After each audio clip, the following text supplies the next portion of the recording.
So, the reverse grip of the sword, a subject that people are very strangely passionate about. A lot of people talk about it. I see it all the time online. But I decided I'm going to test this myself. I'm going to see if this is actually a viable way to fight somebody with both a longsword and the katana. Also, let's just get this out the way. I shaved my beard. I work in 95-degree weather the last couple of weeks because I work outside.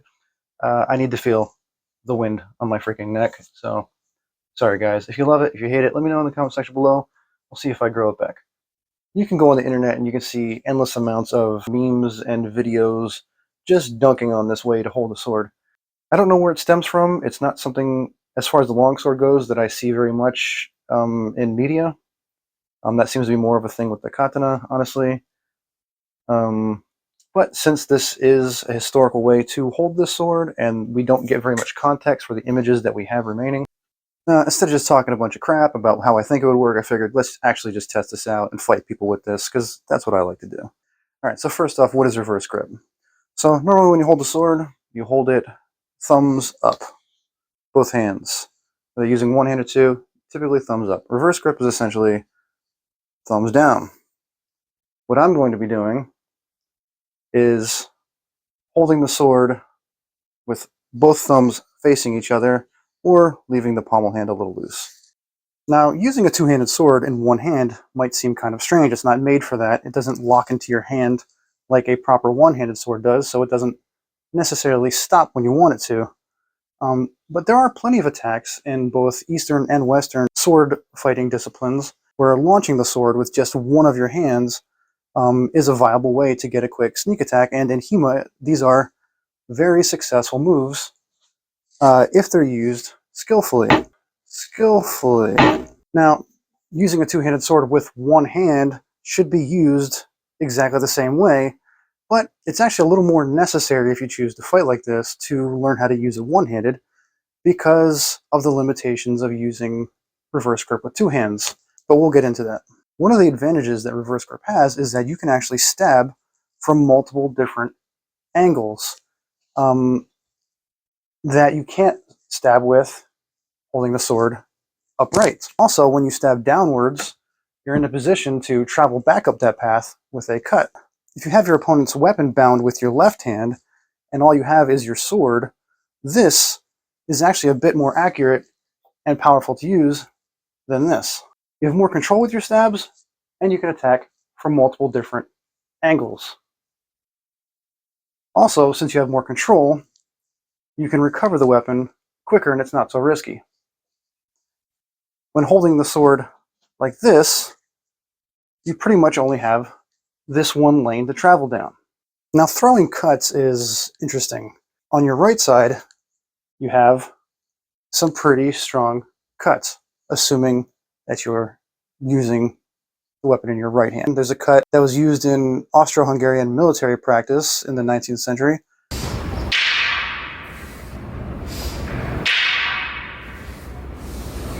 Essentially, from your right side, you're going to whip the sword over, and you're going to put your shoulder into it as you attack.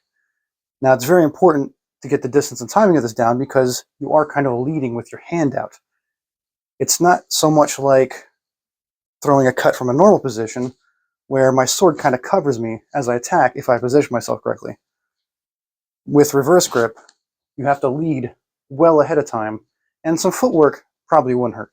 From the left, things get funky because you have to cross your arm around to your side if you want to get that attack in.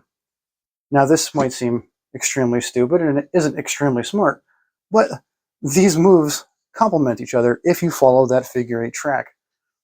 As I attack down from the right side, I can whip easily by following that figure-8 track with the left side and potentially score a hit or at least ward my enemy off.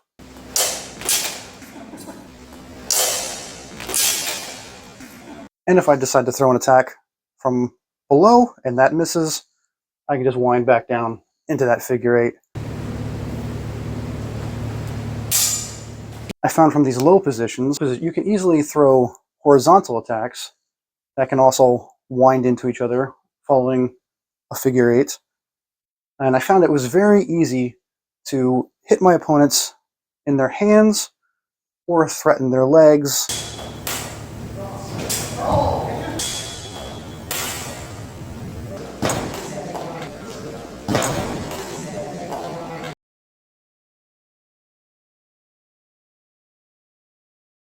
One thing to note is that these cuts can be strong. They're strong enough to cut through tatami. Oh, sh.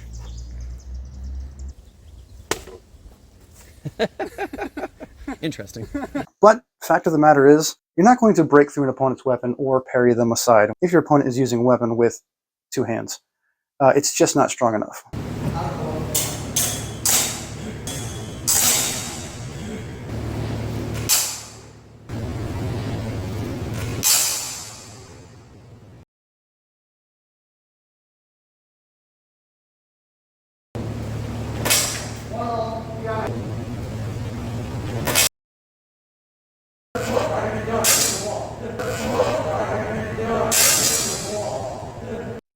Defending yourself with this with one hand is kind of funky. If your opponent is coming towards you with a thrust, it's best to keep your sword vertical and to knock it away, preferably with the strong of the sword. That is how we are shown how to parry an incoming spear attack if you happen to be holding your sword with reverse grip.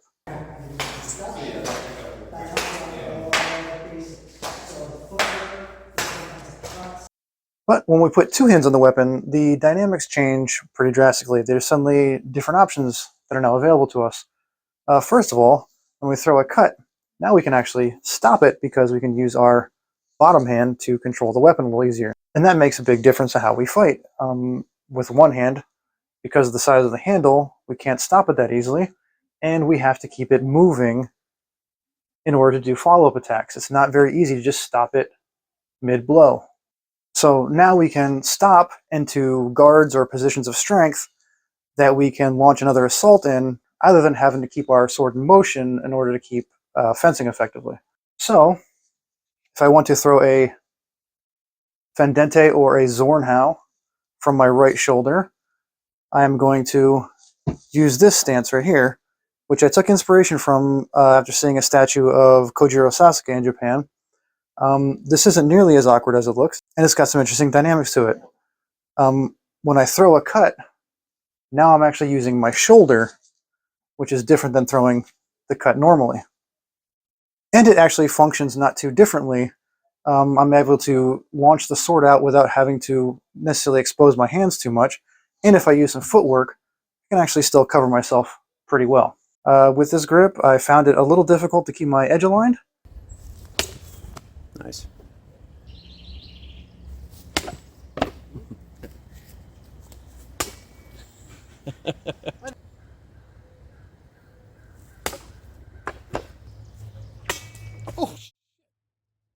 Also from this position, you can throw a pretty strong Mandrito Satano that can land underneath your opponent's arms.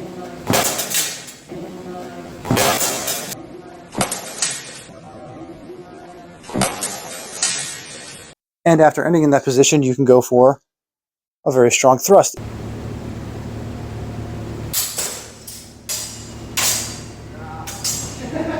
Now, launching attacks from the left is not so easy.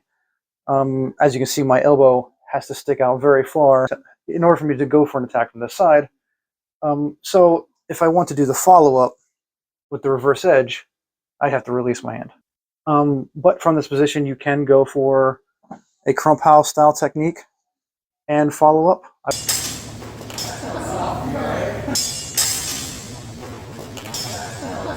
After throwing this cut, you end up in this position. This can act sort of as your long guard, or maybe perhaps your flug or your plow, but it only really works from this side.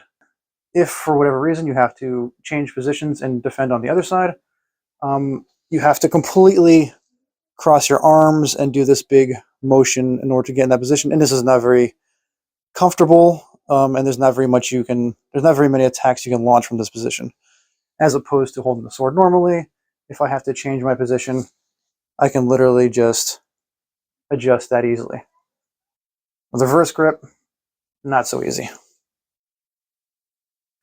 And from this position, You can pull off some pretty quick thrusts, and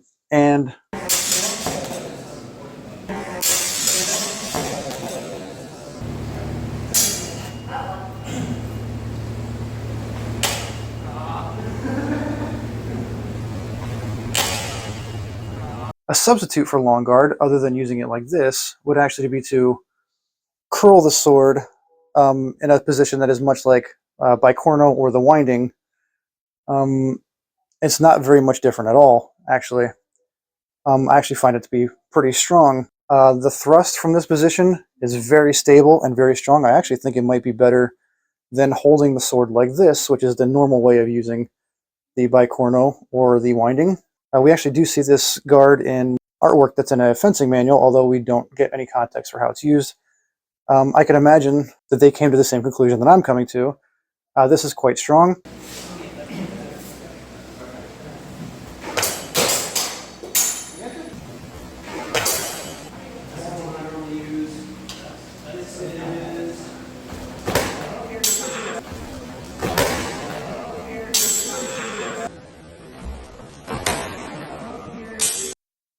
Now, if we follow this cut to the ground, we have a position that's similar to the boar's tooth. You could also call it a version of the flug or the changer. And you can come up with rising cuts that are pretty strong from that position.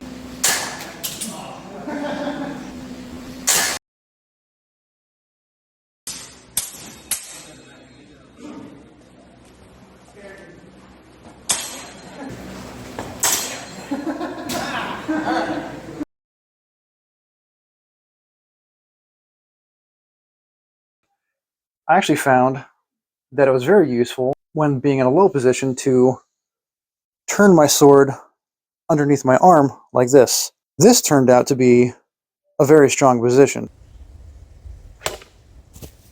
Hey, only, like, you missed 2 layers. Like, it's almost all the way through. Nice. So you can kind of hide your intentions a little bit. Maybe you're going for that strong undercut. Maybe you're going to release and draw it out for a more vertical attack towards the hands. You can also use this to swipe towards your opponent's legs.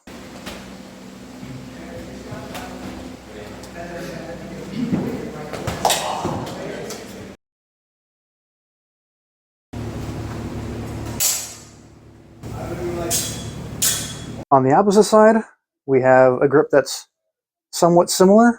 A kinemaster gives us a very similar guard, but he's holding it with a much larger sword. He's holding it at the ricasso, or the strong of the blade. The action is the same.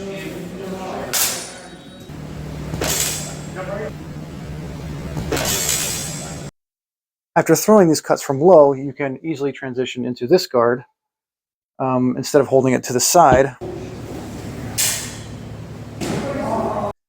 Much like a normal overhow, you are very open to being doubled. I actually found that I doubled a lot more like this than using the sword normally, because so much of my arm is in front of this attack.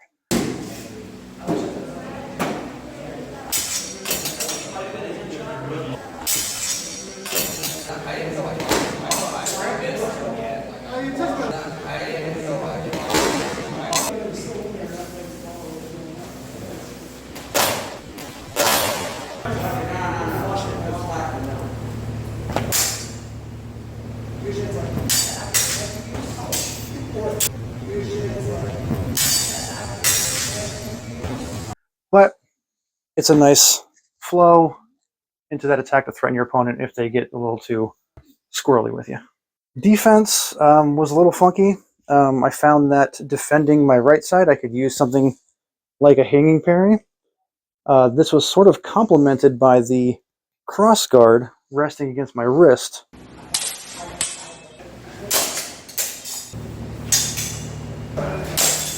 I also found that when facing an opponent who likes to go for one-handed leg snipes, I could just put my sword in the ground like this, and it was pretty strong.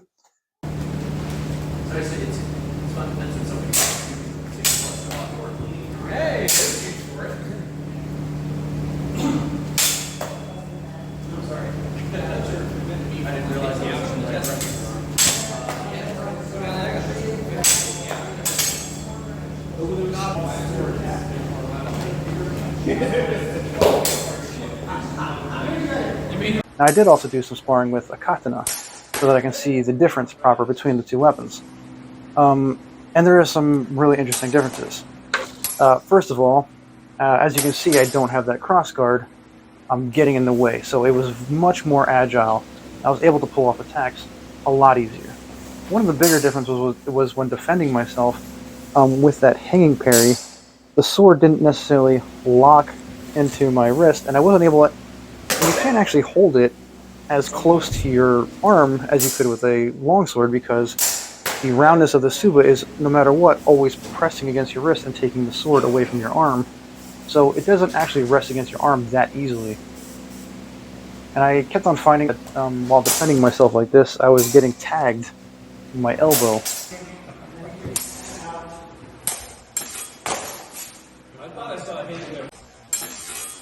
As far as reverse grip goes, I would say that this is better than the longsword in one hand, but probably a little weaker in two hands as far as versatility goes.